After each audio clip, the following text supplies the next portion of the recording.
師翻嚟嘅喎，我好似係少林寺嗰度翻嚟嘅。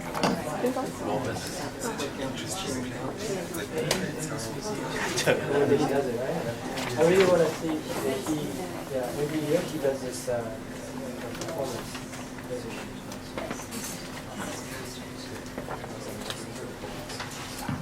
Hi, good evening and welcome to our talk today. I'm Chini, I'm the curator of Parasite, and it's with great pleasure that I introduce our speaker for tonight, Nataša Petrešin-Bachelez. Wow, I butcher it quite badly. I'm really sorry. But a dear friend of ours who's also an art critic, independent curator, and chief editor of the Manifesta journal, and we are very, very honored to have her here today to talk about, firstly, on her past experience of working at the Les Laboratoires.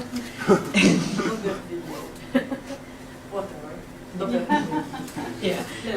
Les Laboratoires, and on the U3 Triennial of Contemporary Art in Slovenia. She will be also discussing at length her approach to the terminology such as situated artistic research, situated curatorial practice. So, hence the title of our talk tonight, Around Curatorial Practice, which was the main question that sprung out of her stint as the chief editor at the Manifesta journal, and the question of what do we do when we curate, or which is, I guess, strangely translated in Cantonese when we put out our Chinese press release as 策展 anyway, it's kind of cool. Maybe he explained it.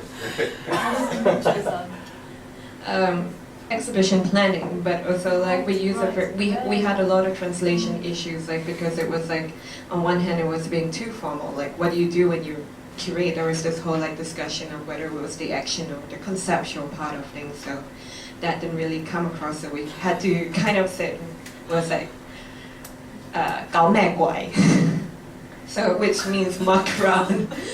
What do you do when you curate, kind of thing. Thank you very much.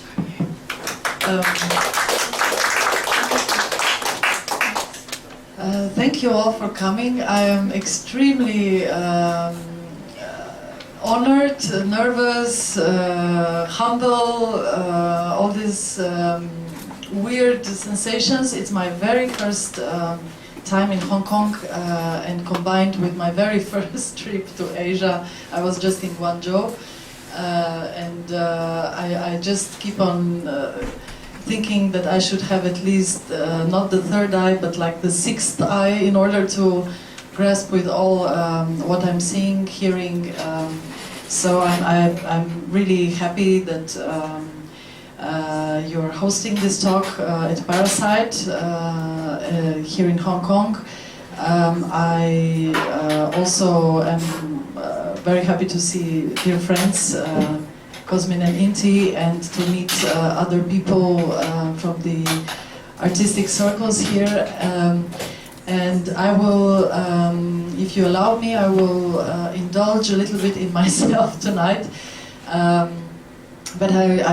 with this title that we selected together, it's actually coming partially from the subtitle of the Manifesta journal, about which I might speak a little bit at the end of the talk, and the very obnoxious what do we do when we curate. It's actually not a statement that wants to generalize the curatorial practice. It's actually more a phrase that comes from, that is actually a travesty from the question that Hannah Arendt put in her 1958 book Human Condition, where she was asking what do we actually do when we are active, and she devised this question related to vita activa, the active life, in correspondence to the vita contemplativa, the contemplative life, and she linked this then further to work, labor and action. each one described in a very specific way. But here it's just to actually announce that I will be speaking through the lens of my work in Paris, as well as then the work that I'm doing for the Manifesta journal. I am coming from Slovenia, a tiny country of 2 million people from former Yugoslavia, belong to former Yugoslavia, and I moved to Paris 9 years ago.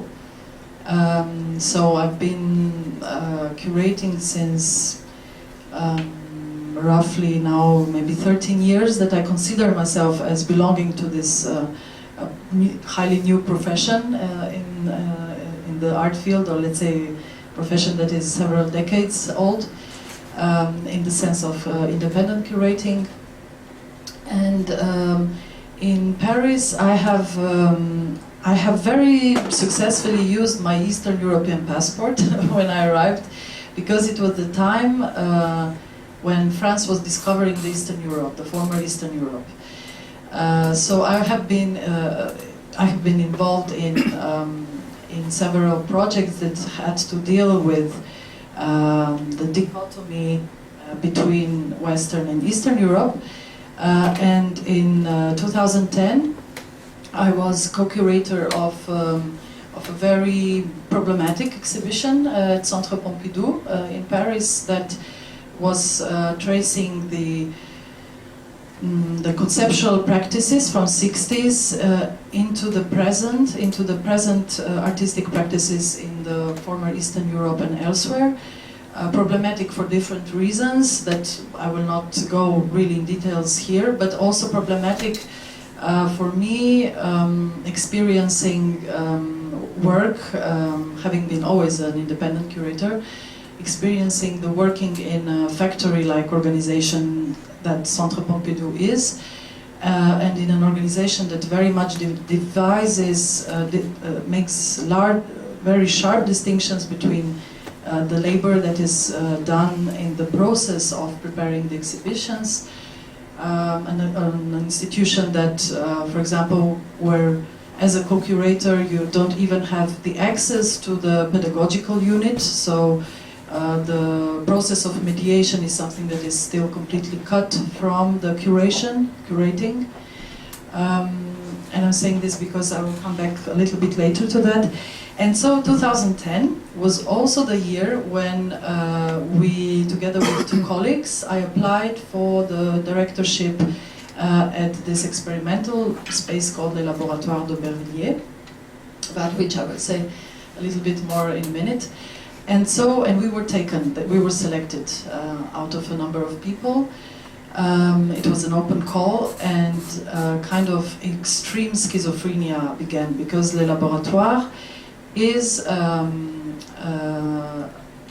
something like a mixture between an artist-run space and a more official institution, but not an art center, defined in France through a series of activities. It is a very experimental platform in a very special location, which you can see.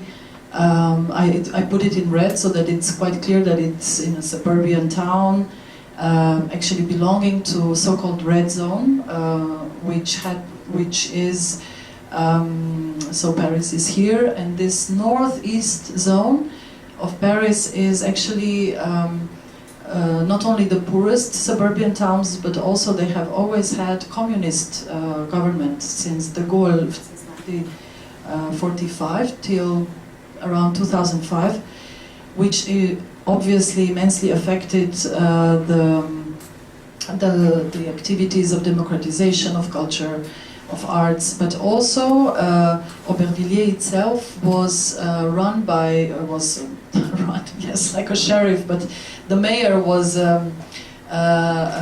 very prolific and very articulate man, Jacques Ralit, who had a passion for experimental theater and dance. And so he managed to give a big support to a group of artists that started to use on their own initiative a space in Aubervilliers, which was a former factory space. Aubervilliers is 60,000 people, around 120 nationalities, the largest percentage of illiteracy in France, and the poorest economic town in France. So all this makes the city extremely interesting. And also it used to be a highly industrialized city, which in 70s the industry was worn down. So this building is belonging to that situation when the industry stopped. I'm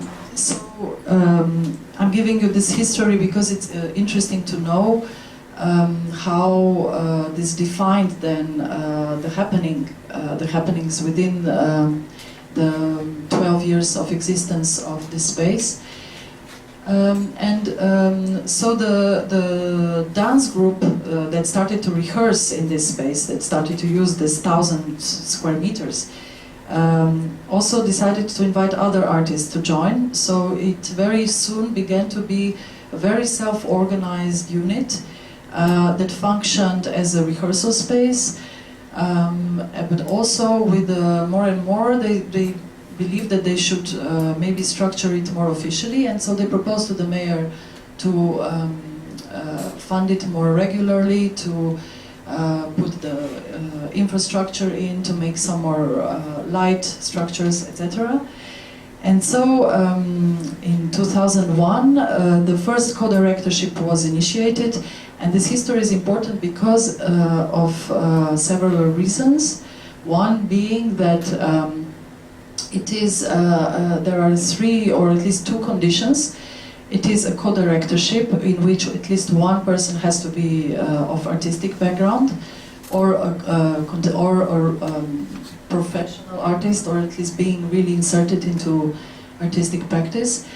And the second one is that it's a space that is devoted to artistic research. So it's in the status of the association.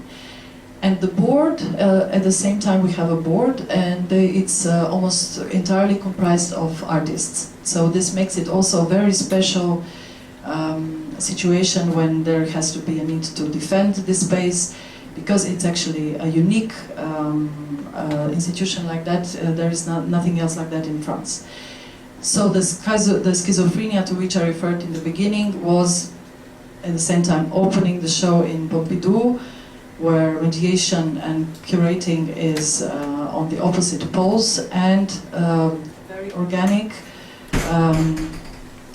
situated, specifically situated institution like Les Laboratoires. The previous, so what is also interesting is that it's not directly located on the street. The street is where you see the white square.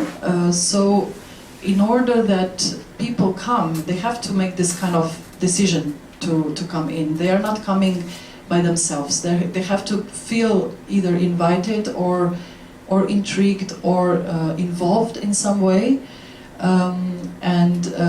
This all makes it even more interesting when we were asking ourselves questions about what are we actually doing when we are in such a space, and whom are we addressing to, who are the people that are responding to what we are doing.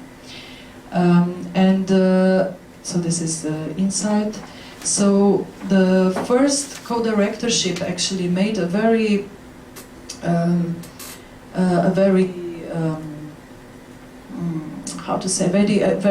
idiosyncratic gesture that really defined the role of this institution, of this structure. They decided to work with Thomas Hirschhorn, whom I presume some of you have heard of. He's a Swiss artist living in France, and he actually has his studio in Aubervilliers. So the invitation came quite organically again. He was very happy to propose something for the first project, but it took 3 years in order that this project to happen. And it very much defined the way the institution then links itself until today with its surrounding, with its neighborhood. He proposed a collaboration with the collection of Centre Pompidou, and this actually caused the negotiation of 3 years. And he proposed to exhibit some of the collection that would mostly be defined by the local inhabitants, what they wanted to see, in a very impermanent, precarious structure made of wood, cardboard, of a very precarious material, run, organized, guarded by the local community. So those people that were interested to get involved in the project. Obviously, we can imagine the head spinning, the guarding, the conservating part of Pompidou got completely nuts, but the dialogue was established, and through a long time of discussing, what was actually, I think, the most interesting part is that a group of young people was designed who came to Pompidou to learn about conservation, to learn about what it means to guard, to how, maybe not the right word, to guard. To guard to be the safeguard of the object of art. So they went through a very intense dialogue with the people working there, designed this space, and I think it ran for a couple of months in one quarter in Aubervilliers. It was basically the works of art like Duchamp's bicycle wheel, and other invaluable pieces of art were presented, but not only that, there was a cafe run at the same time, I think weekly lectures about the pieces, and basically it became a kind of a hanging out place for the youth, as well as older people who really love to come back again and again. And this this actually is still one of the projects that whoever comes to Laboratoire always ask about. They always ask about this project. They always want to know what happened with it, how did it actually occur. Very much linked to this thinking, to this way of seeing what an institution can do in a very specific place, was another research that was a year-long theater project by somebody close to Thomas Hirschhorn, Gwenaël Morin, who is a theater director. He proposed a permanent theater, which ran except Sundays and Mondays every day in the evening. And it was actually a kind of ongoing rehearsals for several plays that ran throughout the year. And the day was comprised by morning activity, which was going to knock on the neighbors' doors, inviting them to come in the evening, inviting them to come for the workshops, which were then happening throughout the day, where they would be rehearsing Hamlet, Wojciech, Antigona, all the big plays, which featured one person hero of the play. And in the evening there would be live rehearsals, where basically up to first maybe 3 people came, and in a month there would be 10 people coming, and by the end of the year there would be daily coming around 80 people, 80, 90 people. So when we arrived in 2010, we received each day at least one call for 6 months asking, where is Théâtre Permanent now? And are we going to do it again and again? That was the measurement of the success, so to say, of this project, which was also a free access. A lot of people got as actors in it. There were 2 that actually are pursuing also as amateurs, acting, and so it was a kind of a different way, but of course there is a big theater also in Aubervilliers, more of a conventional style, and Laboratoire got blacklisted by them because they felt there was too much of competition for them, or too much of a concurrence. At the same time, this was also why I wanted to make this long introduction in order to say a few things, because it affected the way we came for 3 years. So we were there until December 2012. And this notion of artistic research really stuck to our mind because we understood that it's a thing that you have to devote your entire time to that, but also the projects demand time. This, for example, the permanent theater took again 3 years to prepare the ground for. So it's another time span that is engaged when you work in a situation like that. So this made us think about our questions, which were, if there is a research going on, how can we actually make this research public? How can we make this research accessible? Whom can we address with it? Who is our public or publics? So it's better to speak in plural. So we went very much with the idea to propose to the people that we invited to do the research that it becomes like an open process in which the moment of its public lives, so the stations of the public life of the projects are actually the moments where there is a very vivid exchange in which the research process can be affected by the very exchange itself. So the research actually became also the aim of the research was also looking at what is happening with the research as it proceeds.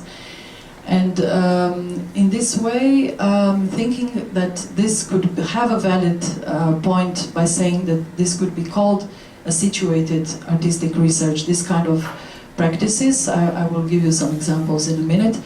Situatedness is in that way referred to from, for example, writings by feminist writers like Donna Haraway, who is speaking about situated knowledges and partial perspective in late 80s, when she has begun to establish the partiality as the only valid way of looking at how the science produces its objects and its knowledge. It's looking at the idea of politics of location, which is also very important in feminist writings of early 90s. And in that sense, also I'm kind of relating it to what it means actually from the organizational side to work with situated artistic research. It means that you are having a team that is fluid, that shares competences, which happened in our case a lot, in which actually the time is not defined. So we would have projects that would be opening time. The ultimatum was 3 years, but actually, as it progressed, the project itself began to impose the protocols, to impose the changes. Even sometimes it happened that it completely reversed the initial content, so to say, and sometimes it failed as well. So as we know, it's important to fail, and we failed in the moments where we the least expected, and it was usually about the impossibility of the artists to work in that way. So we also realized that in order to work in such way, the artists also have to have a certain need and wish to to lead that kind of openness and that kind of possibility to exchange on a constant level. And in that sense, I believe that this is in a way referring to what I would say, like what I try to understand as a moment in curatorial practice, which is happening since some time now, which features a very reflexive mode of thinking from the curatorial, from the side of the one who is accompanying that kind of work, and this reflexivity, which is a term coming from the critical anthropology, or at least I try to address it from that angle, is very much focused on the fact that in critical anthropology, related to late 60s, early 70s, there was a kind of need to renew the writings, to renew the position of the one who writes, and to insert one's own subjectivity as being valid. So again, we are at the partial perspective here. This reflexivity also brings in the kind of the question of what am I doing when I'm curating this, or how can I accompany, how can I modulate, how can I modify my own methods according to what is being produced in time and space with what I'm working. So that's the kind of a situation that we were all the time actually facing. About the duality, which comes from linguistics and translation theory, and which tries to understand the process of translation as specifically having to have integrated the mode of address. Whom actually are you addressing to when you are translating something? So they tried to do this research within the Europe, where the translation is happening only between the official languages, and by asking the questions of who translates the Roma language to whom, the broken languages, the codes, the spoken slangs, etc. And they did for the time of their stay in Laboratoire, they not only organized some seminars with people that were teaching, like professors of colleges around the area where we were, where they are basically daily having this kind of confrontations with their students or pupils.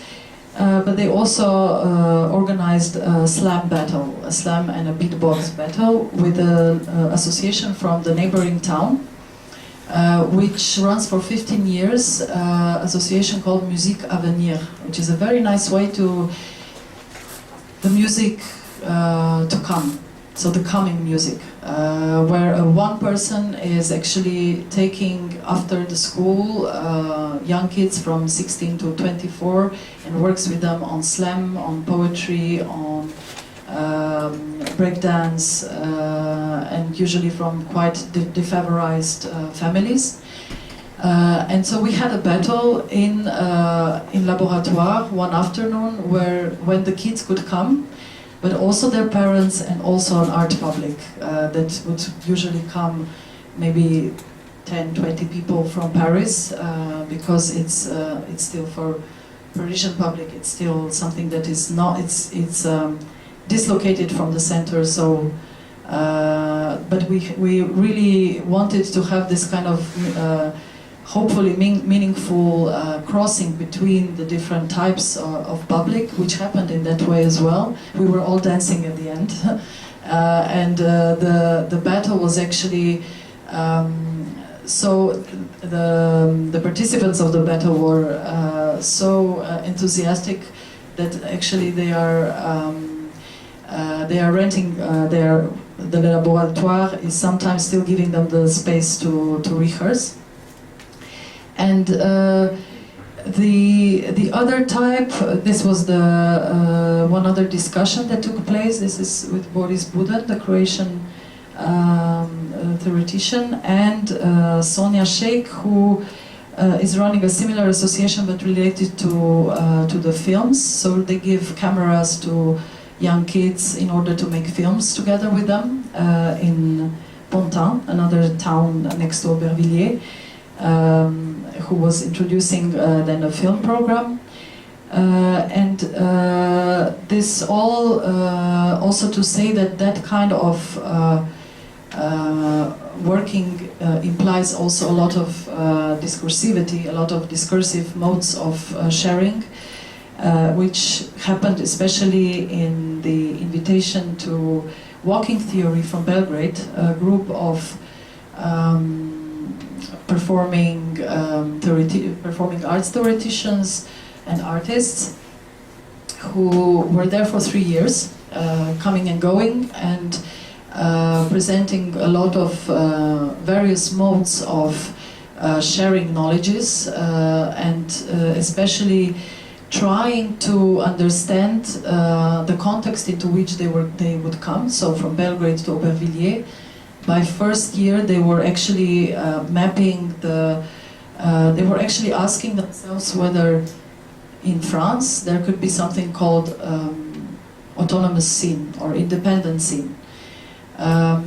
It turned out to be that the most appropriate term to say that was that it's called relatively autonomous scene, because of the very specific ways the independent cultural organizers are working in France, and they have different means of support, which, for example, in Belgrade doesn't exist.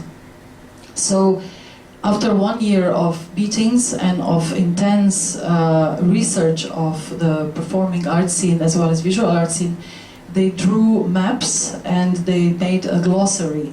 And a glossary in which the people that were related to them in Belgrade wrote into those glossary terms like network, terms like collaboration, and the people that they met and worked with during the time they stayed in Aubervilliers also wrote these terms, also describes these notes.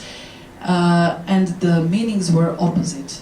Networking, for example, for them meant tactics of survival in Belgrade, whereas in France it had the pejorative connotation of business networking. So this was one part, and another type of not only translating but really transposing their practice to Aubervilliers, and which happened to be a very particular one, is illegal cinema that we started to run with them. It's actually in Belgrade, where there is a lack of cinematic culture, of alternative films, of authors' films, of any kind of discussion that follows of looking at the films. At the moment, because there is a big blockbuster culture,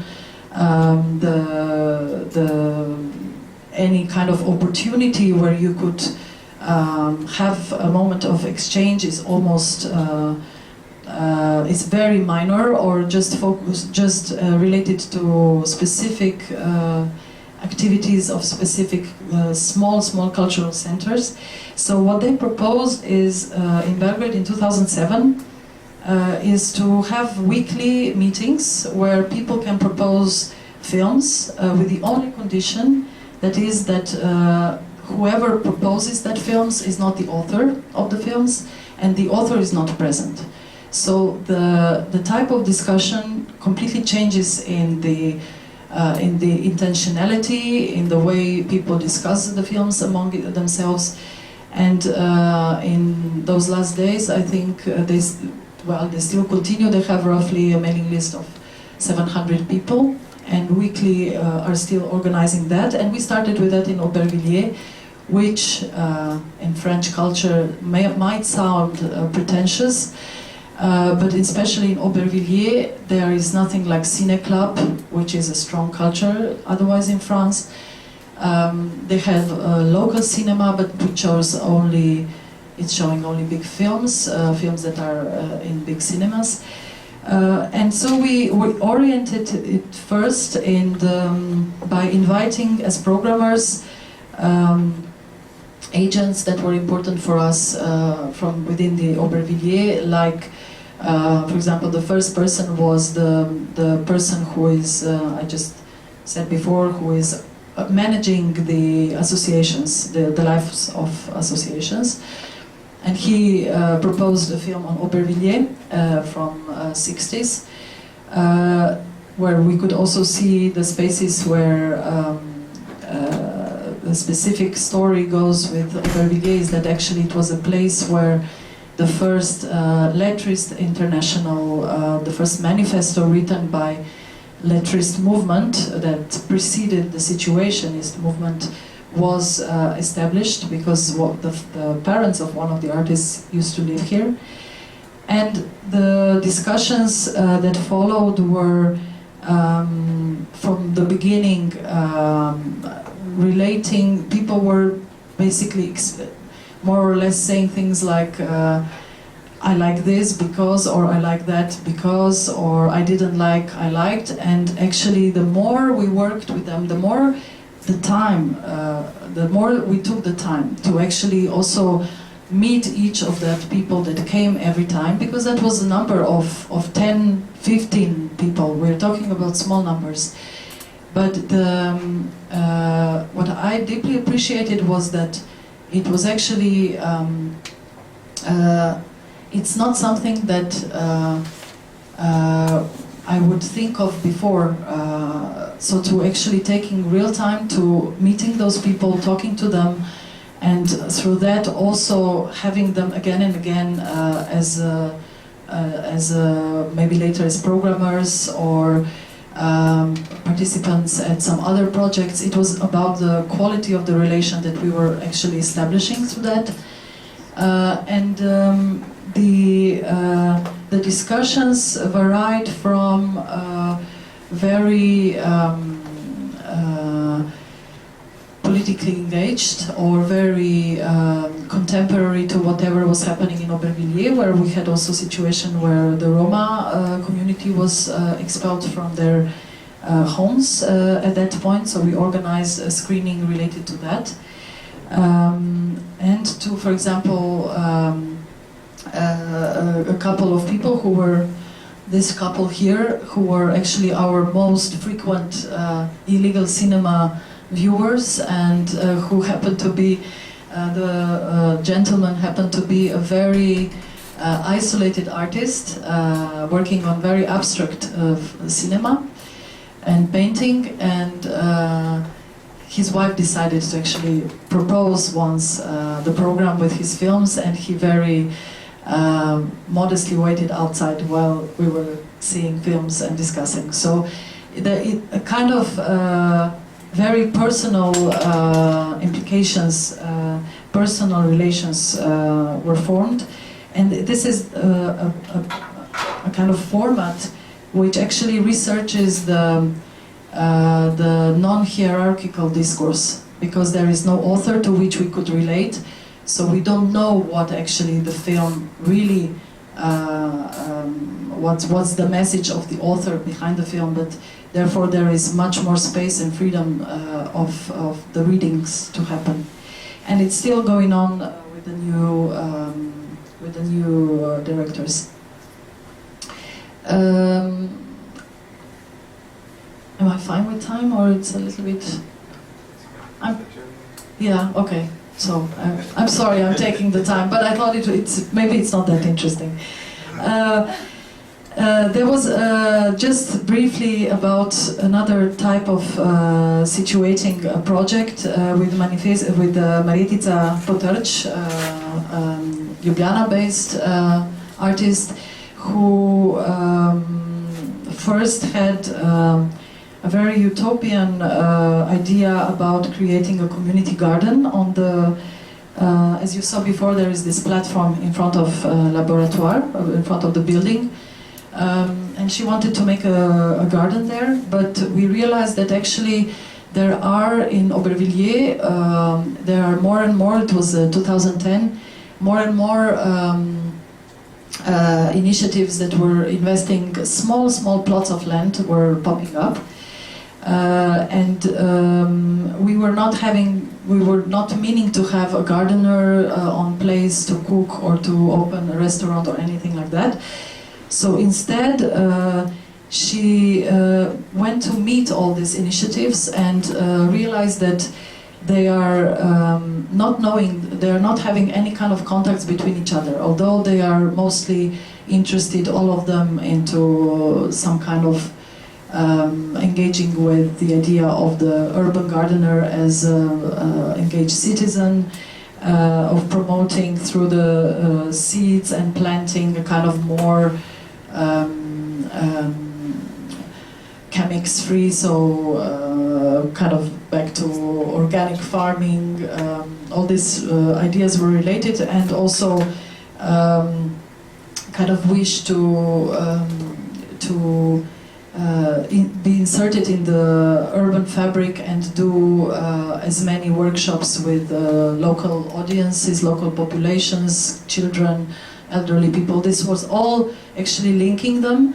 So she decided to do a platform for exchanging of seeds between those plots, of creating a kind of seed bank for them, but also a platform where they can meet, like here, exchange techniques, knowledges, but also by doing this kind of exchanging of the seeds, we actually trace a very personal, very subjective stories of migrations into that city, because it came with people that would come from Mozambique, whose aunt still lives there, so etc. There were all kinds of different stories through these seeds given.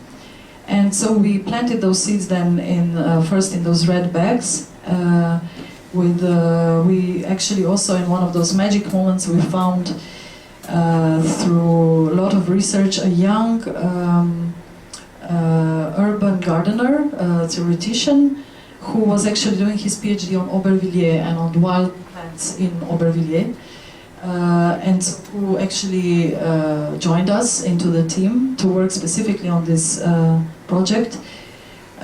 What also happened was that through the workshops, we managed to get in touch with a young group of kids coming from a neighboring big social housing, where then they would come, actually now they are coming automatically to Laboratoire, for example, in order to work or to study or to plant or to play. So this was also one of the things. We had an official opening to which we invited the mayor and the local brass band from Maghreb. And today the bags were obviously have been used well and gave way to wooden boxes, and which is still functioning as a garden but also as a platform. And the name comes, la semeuse means the sower, the one who seeds the plants, the one who throws the seeds. And one last example of a performer who decided to work with the elderly house that was just across the street of Aubervilliers, of Laboratoire, and who created with them, she wrote actually fiction, understanding performance as a script and as a fiction writing, but also she invited, we were touching the boxing club, actually, the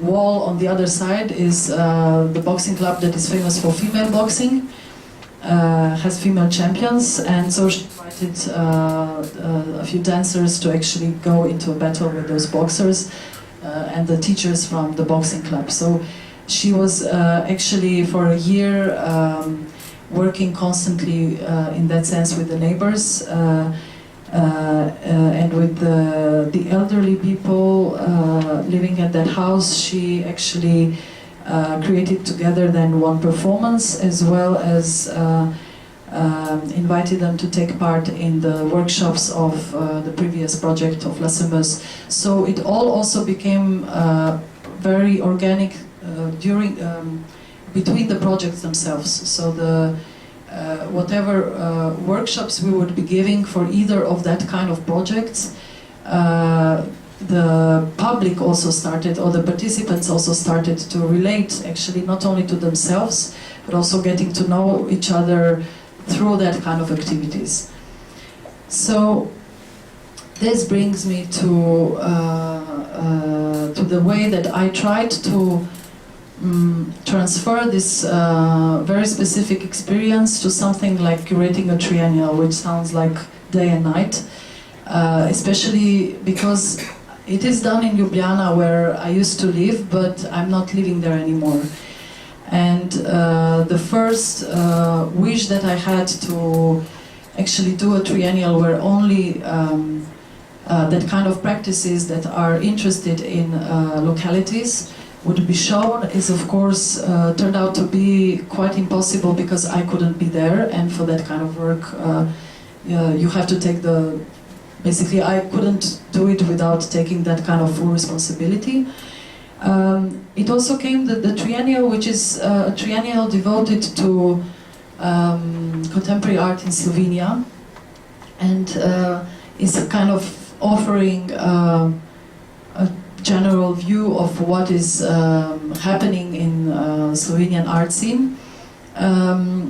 It came in a special moment where in Slovenia we had a huge wave of demonstrations. The so-called Switzerland of the Balkans that Slovenia is known for is now turning into something like a Greece, like a Greek example, with a huge wave of corruption that was happening since last 20 years. But anyhow, people are waking up from their dream now. And so it was quite actually again schizophrenic to be doing the research while people were marching on the streets. So in a way, also the cuts, the financial cuts, extremely infected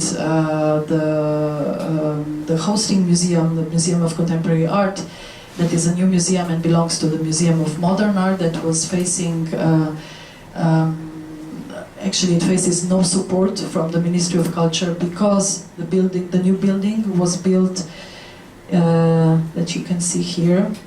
This new building was built in one area of Ljubljana, and the Ministry of Culture invested into the building, but it doesn't invest in the program. So what they do, they kind of they do repetitions of the same collection again and again. They call it repetition 2, repetition 3, repetition 4.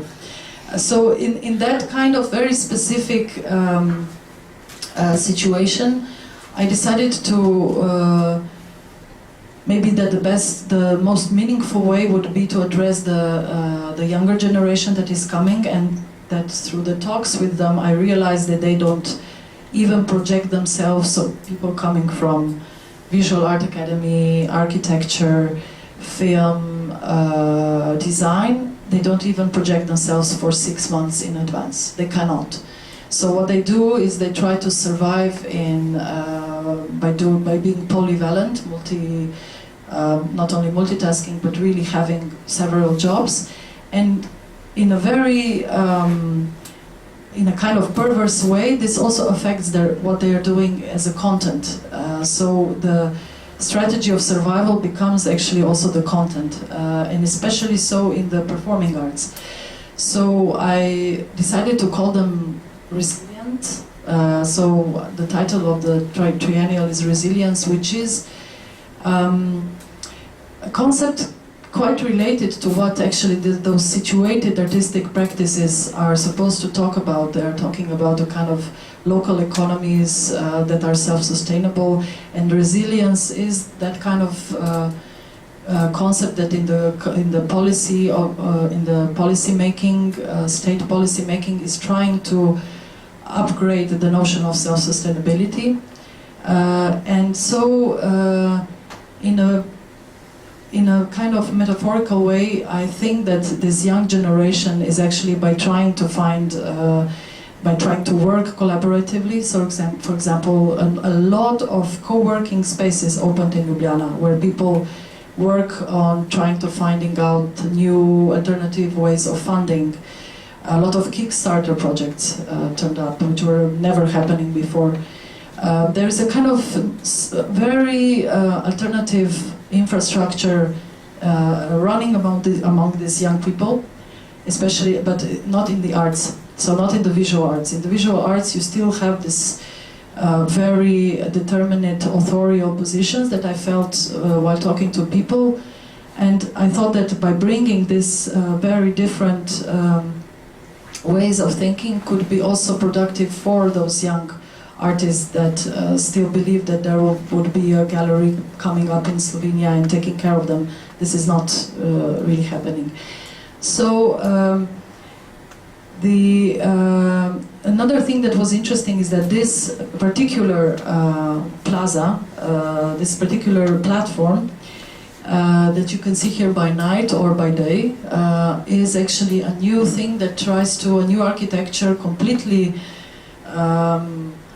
Nothing is working on this. I mean, where the fountain is supposed to be, if you put a little bit of water, it leaks into the archives of the film museum, which is below. I mean, the children constantly break their heads because this thing here is coming up and down. I mean, it's a total it's a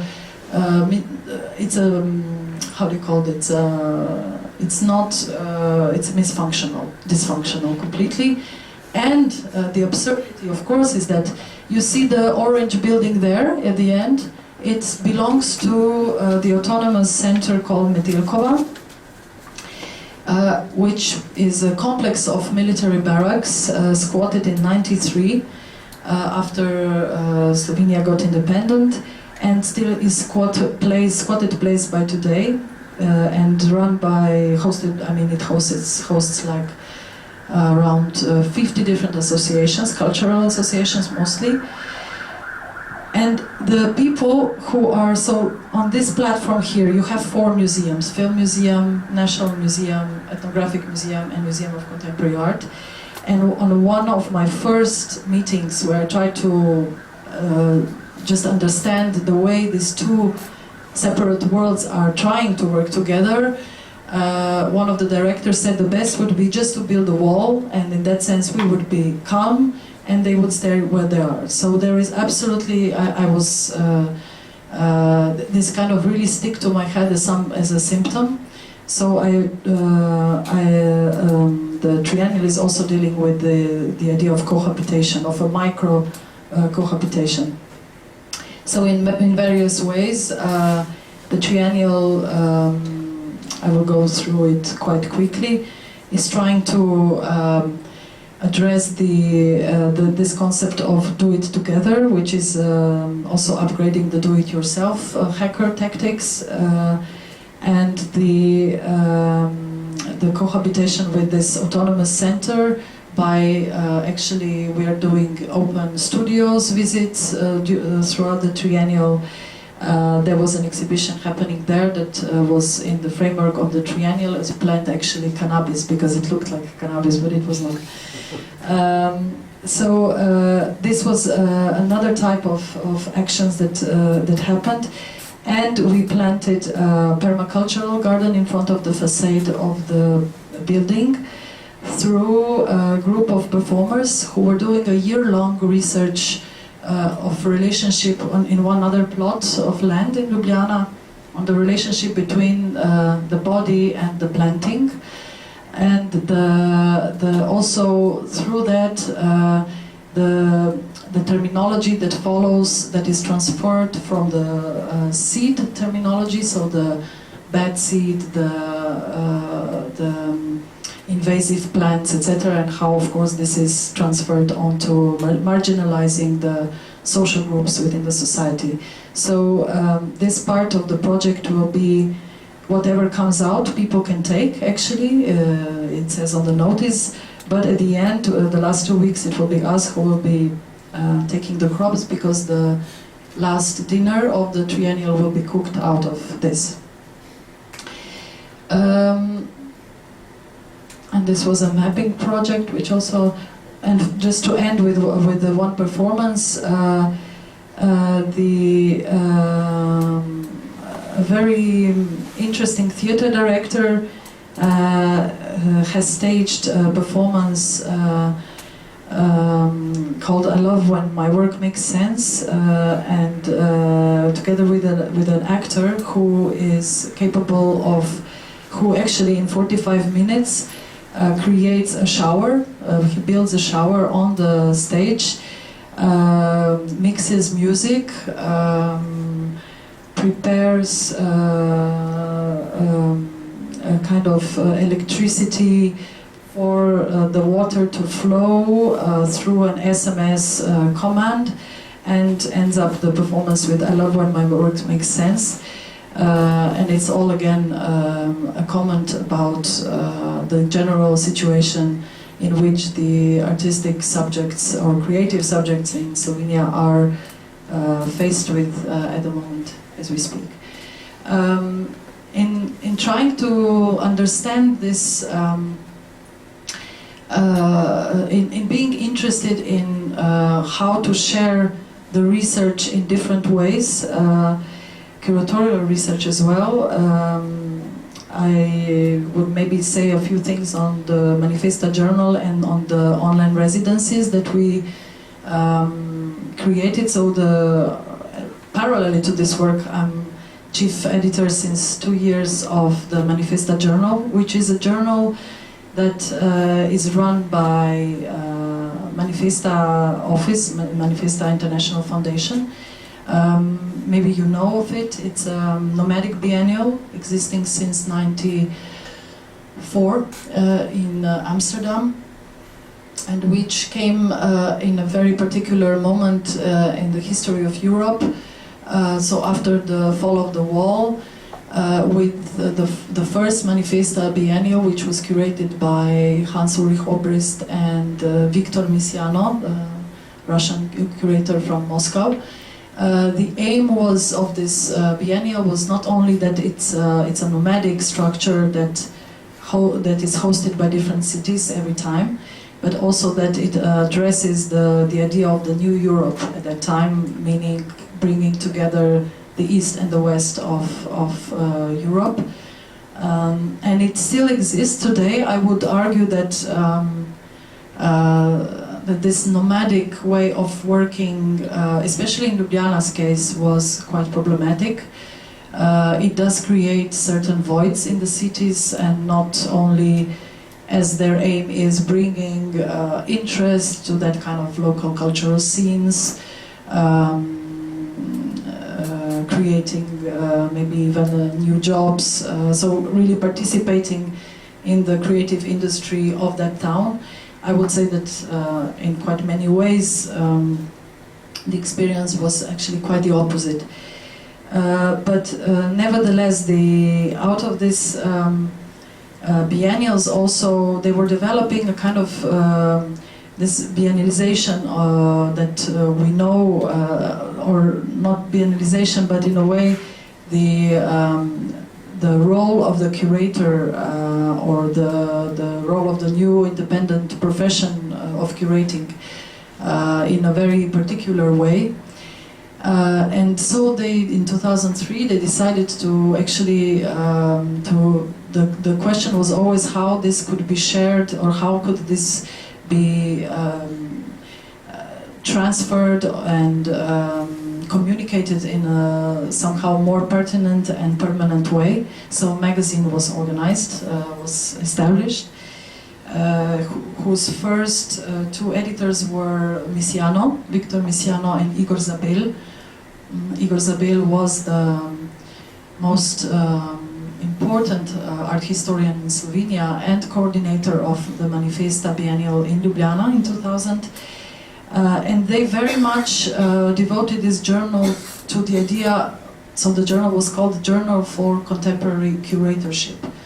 And this idea of curatorship already as a notion is something that we directly more relate to establishing a curriculum, establishing practice as a profession, relating it very much also to the emerging curatorial programs, master programs that were starting to emerge. So the first 6 issues that they did together were quite devoted to the bigger themes of the infrastructure of curating, how curatorial, how the profession organizes itself, what does it mean to make exhibitions. One of the themes was the archive. It was a kind of attempt, an early attempt for a magazine to ground trying to ground some basic terminology relating to curating. Afterwards, so the idea was that this journal always has 6 issues, and that the editor takes responsibility for 6 issues. The second of the 6 issues, then the editing belonged to Victor Misiano, who went maybe even more deeply into the questions of ethics, of collaborative curating, but always in a kind of way of establishing a grammar of curating. And this journal began quite, it was a printed issue, and it was quite used, was a useful tool actually for many of different curatorial programs in different universities, as I was told. And then I come. So I didn't know exactly what to do with this invitation. I'm not a big name curator. I didn't do large group shows. Whatever. I felt kind of perplexed by the invitation that came actually through Victor. So maybe out of that perplexity, I decided to go much more into the question of what does it mean? Where do our inspirations come from? How do we start to research? What does actually affect our decisions when we curate? What do we read? Much more the questions that are summoned by this subtitle, which is now Around the Curatorial Practices. We also decided to go online and do only print-on-demand issues. I'm going to make it have it around.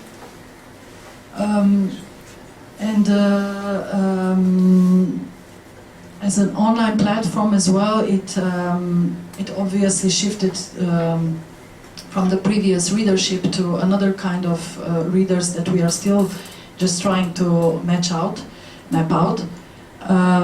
And this Around Curatorial Practices is also, I very much like the term around, because it comes actually from my experience of working with Jona Friedman, who is this architect, visionary architect living in Paris, who is 88 years old, and who very much likes to, he works on different topics, but one of the persistent topic in his life is spatial city.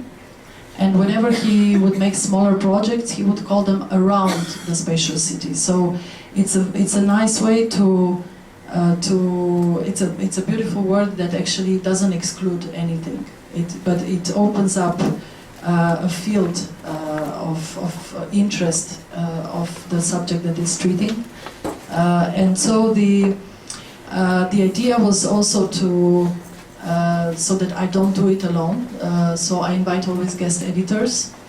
The wish was to, whereas before it was maybe more oriented in European context, I invited, for example, a Lebanese, a Beirut-based curator. So the more of a regional shift happened, although we did not stick to the region of Maghreb or the so-called Middle East. So this guest editing is again quite important because it's a very collaborative way of doing a publication. And for the online version, we also decided to do actually to create the online residencies. which are just another way of putting a name to a blog, and through which I believe we tried very much to open a space for younger curators, but not only young, to share with the public the ongoing research that they are doing at the moment as they write this blog. So we had, so it's a 2-month residency, and it made, so at the moment we have Clark House initiative from the Bombay, who just started with their blog. Every time the people are free to actually propose the research topic, and they are free to post whatever and as many blogs as they wish.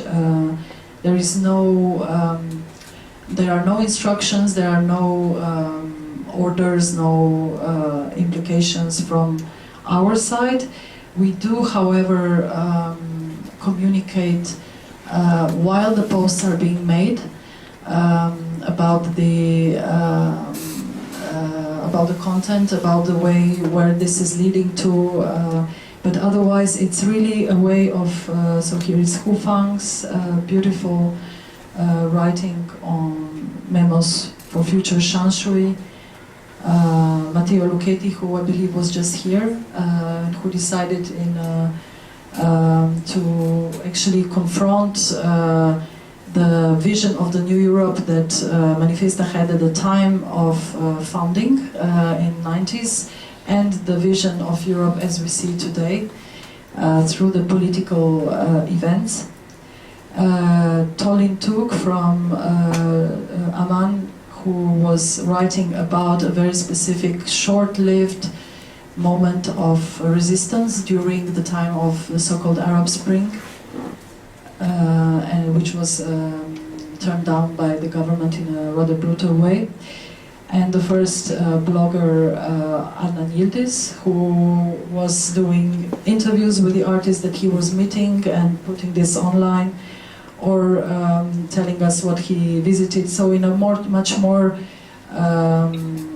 lively updating of where he was going and where he's traveling. And we had also Nataša Ginvola, who was writing at the moment of preparing the Museum of the Rhythm project that she did for the Taipei Biennial, and that she was actually putting her notes and images online while she was doing this. So the that would be maybe about Manifesta Journal. I will not tire you with all the topics that we dealt with, but it's basically trying to very much have a kind of line of those 6 issues that are a little bit more devoted to the idea of chronopolitics, politics of time. Again, notion coming more from anthropology and ethnographic writing, in the sense that in this reflexive term that I before mentioned, there was this obvious discrepancy between the writings that were writing ethnographic or anthropological writings that were referring to an object being described as an object or an event, as if coming from another time, while it was happening actually the time of observing, at the time of this writing took place. So this kind of always putting the other in the past. So dividing it from the perspective where you are writing from.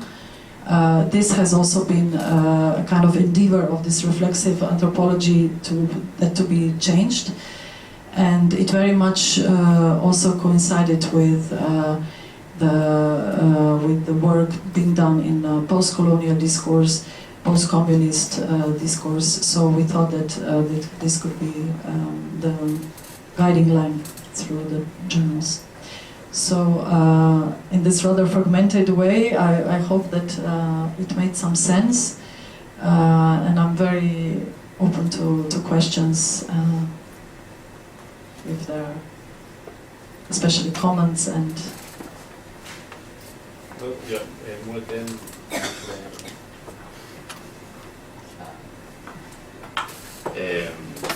thank you for your talk.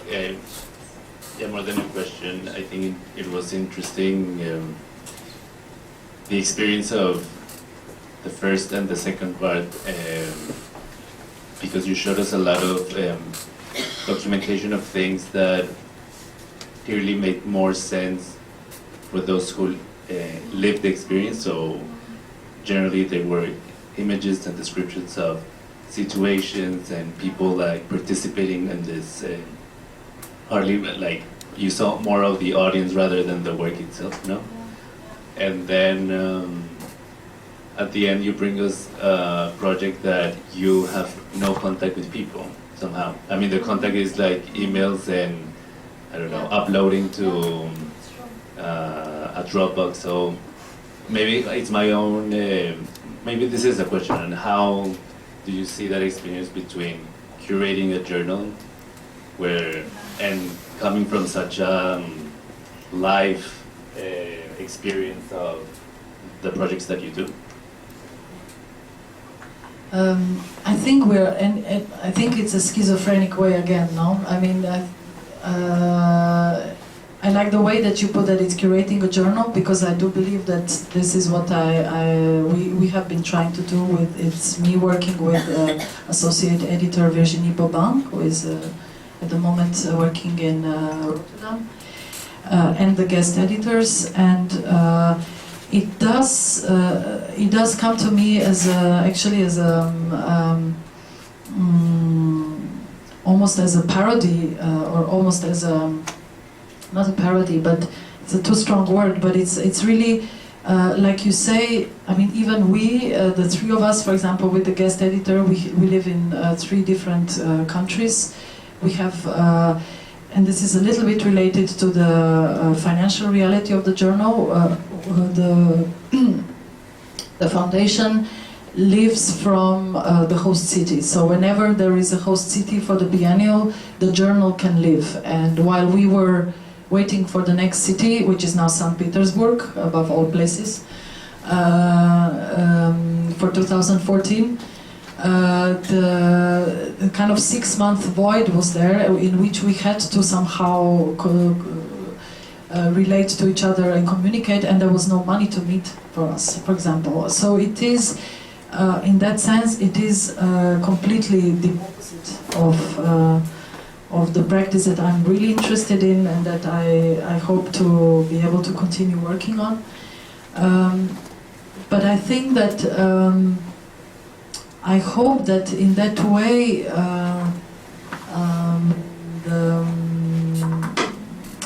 these online residencies are somehow there to give also meaning to the life of the journal being online. So while it is a discrepancy regarding what I was saying before, I kind of wish that I'm kind of trying, or we're trying to see if how, in what kind of creative ways an online platform can be used for somebody who is in the process of research.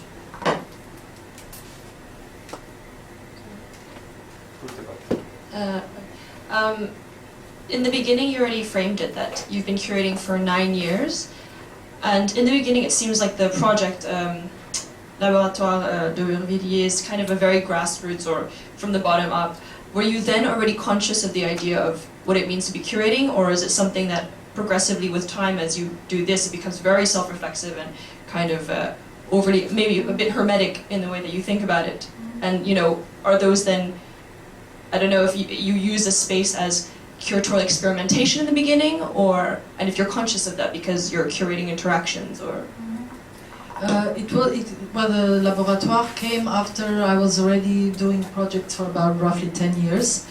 But it's true that it very much relates to my very first experience when I started, and that was working with one very particular artist from Slovenia called Marko Pilhan, who is somebody who works a lot on tactical media as an activist in the media sphere, who comes from theater, who has a kind of a very interesting way of operating, and who is now today part of the resilience group that I also briefly described. So in a way, in a strange way, I'm coming back to where I started from, which kind of startles me a little bit.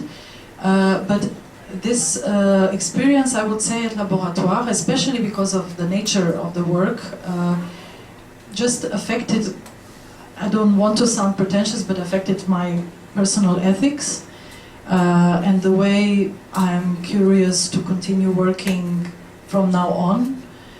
So also this attempt with the triennial was in a kind of way of trying to deal with this kind of ethics of what does it mean to do a triennial today in a space that is falling apart, whom can it address, and I'm actually quite engaging myself quite a bit in the sense that whenever I come, which is at least twice per month now, until the end of September, I'm doing really extensive talks or tourings throughout the different locations, because it's not only the exhibition, it's also some other locations are involved. And I believe that it's the only way actually also that you can really engage with transferring the content is through performing it, so through enabling it. I don't know if it answered.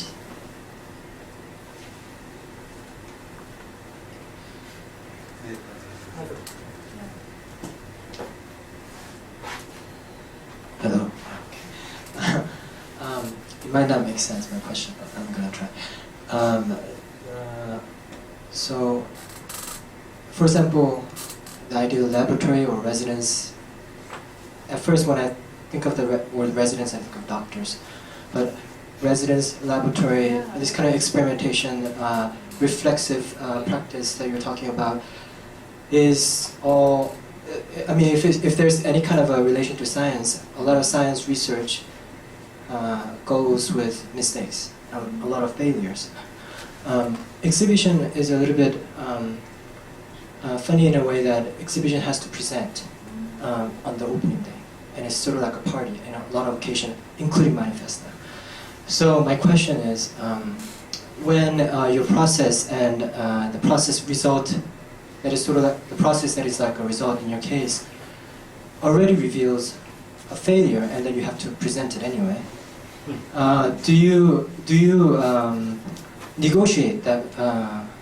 Is it important for you to negotiate and present it in a way that exhibition asks for, or is it important for you to show a series of failures? I mean, it's a very strange situation to show failures. Anyway, that's my question. Thank you very much for this question. That's absolutely pertinent for many of the projects that are in the biennial, actually.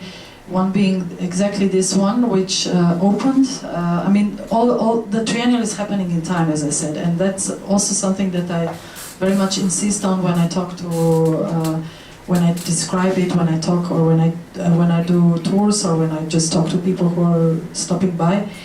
And for example, this was a symptom of what happens of a bad management, because it's the Ministry of Culture that takes care of the platform. The water turned into yellow, which smelled like pissing. There was algae growing inside after a month because the Ministry of Culture couldn't give us a date when we could meet and talk about the cleaning of the water. So everything was invested in order that it functions, and they make it malfunction. And this was my starting point for giving the tour. So I was actually including what was happening as the triennial is going on. So I was including the failure into that as well. I'm including, for example, the relation that writers have or art critics have towards the triennial. Nobody came of the art critics that wrote for the moment about the triennial. Nobody came to the debates or performances that are running, whereas I insist that these performances are not parallel program, they are triennial, happening in time. And they just focus on the exhibition. They just focus on the exhibition in the museum. They didn't even go to see two other locations. So it's a kind of, I'm trying to I'm trying to see if this could also make sense to, at the conclusion, to make a kind of more reflexive text again, because there will be no catalog. I did this actually, I forgot to say, the triennial was done with 30,000 euros of budget, from which I was paying my tickets from Paris to Ljubljana, for example. So it was done on a basis of a lot of solidarity among artists, and a lot of trying to find some kind of co-production means with the local associations and local actors. So there will be no catalog, that's why I'm saying this. But I do try to think about that probably the meaningful way would be to end up with an essay that includes all these failures and already includes them as it goes. I don't know if this answers... To be more provocative, but how about your own mistakes? Oh, there are many. You know, how do you deal with them? Because that's, you know, obviously the more interesting part. Do you want to know about all of them, or...? No, but about the ones that are the more interestingly integrated in the show, and definitely one would be. Let's say the ones that were after you noticed that this was a mistake, there was another action from your side. So about those. I think this is very much related to the exhibition itself in the museum. I somehow feel that I very much insisted on doing this exhibition, on presenting things or presenting practices that are not claiming the artisticity, the artistic status of those practices. What happens in such cases is, of course, that you're dealing a lot with documentation, with works that, with installations that are there done for the first time by people who are, for example, here. It's a group of people who are playing together each week, creating interfaces, doing noise music, and they created an interactive drawing made with inductive ink. That is not inductive anymore because people too much played with it, so we have to redo it. And they broke an antenna, which was, so whatever. But so you're dealing a lot with works that come out quite sterile, because I didn't put, we didn't put a lot of additional information. Now we have a sort of guide which takes, for example, texts out of the online platform, but people were complaining that these works are bizarrely decontextualized. And when I heard that, actually that's where I decided that I should do every time the tours, like even if it's each week, in order to give the at least opportunity, those that want to hear, that I could actually describe more, because these are just actually stations. These installations are stations in the processes, and sometimes not even artistic objects. So that would be, for example, one important. And the other one, of course, was that I didn't calculate on all the problems with municipality and Ministry of Culture, but that was also, let's say, co-responsibility with the organizer, but of the triennial. But I would say, like, the most where I learned the most was exactly that point of understanding that maybe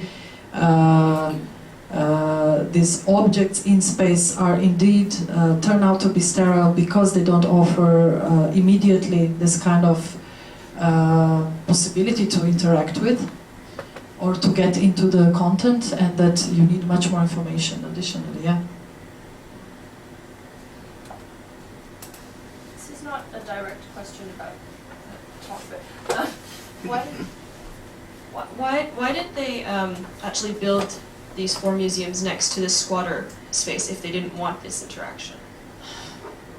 Oh, that's. Or was it like it's a more like the mayor wanted that interaction? I think but it was yeah. I mean the interaction is not a prescripted fact, but it's a kind of a natural given. It actually followed the idea of, in Vienna they have Museumsquartier.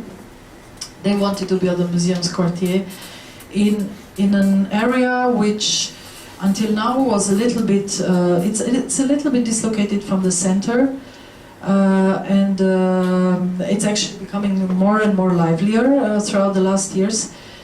But it's true that this autonomous center has its own history, has its own, it's also quite marginalized. A lot of drunk youth is there, youngsters that take drugs, so these are known cases. But it's really horrific to hear somebody saying, I want to build a wall so that I don't have to look at them. I mean, they actually literally wanted to have the wall running in front of this orange house there, you know, like all the way. I don't know where exactly it's going to go. And also what was very interesting is that, another mistake, another failure. I thought that I had a kind of utopian wish to actually include this autonomous center as a location in itself, the whole location of the autonomous center, especially because it's this year its 20th anniversary, since it was squatted. They have, since they're 50, 60, 70 different associations, including anarchists, they have monthly forums where they talk for 4 hours, don't come to any kind of conclusion, etc. They put this on the forum as a point of discussion, and of course it turned out to be a no. So when they decided that they don't want to go as a whole with this triennial, I decided then to fragment it. Trying to take focus. Not fragilize, but fragment. I decided just to work then with particular associations that were, however, interested in responding or doing things together. And we also, when the opening happened, there was actually a performance taking place inside of these 2 choreographers, and outside on the platform, and on this side here. From the other side, there was a space also engaged, so we had actually people going through this scene here, through the center, to the autonomous place, to the other building. So there were actually a lot of people who were never there. So a lot of ladies with high heels stepped into the dust and went to see the other space, and so on. So there was a kind of, at least symbolically, I tried to do something about the stepping over the invisible frontier, which there certainly is.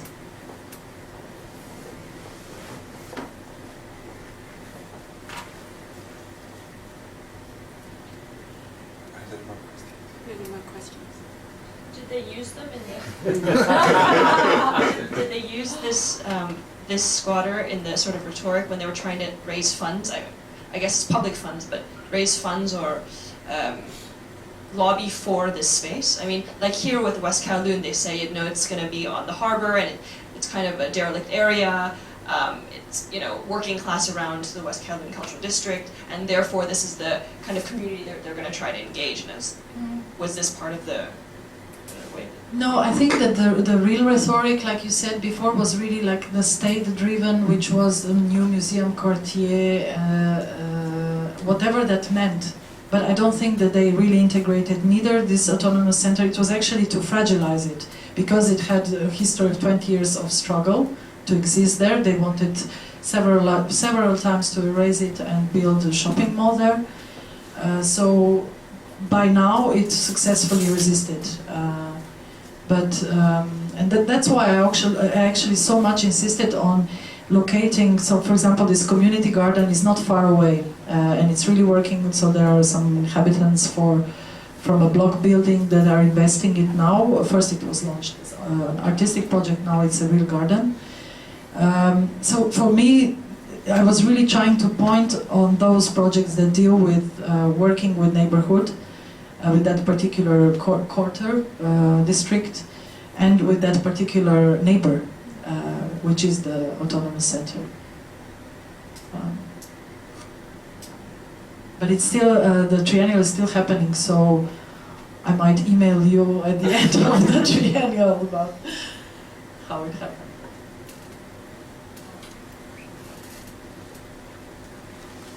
other questions besides Chantal? And indeed.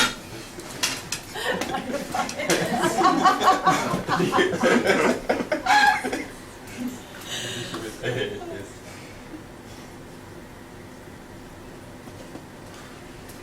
Thank you very much. Thank you for your attention. Thank you so much.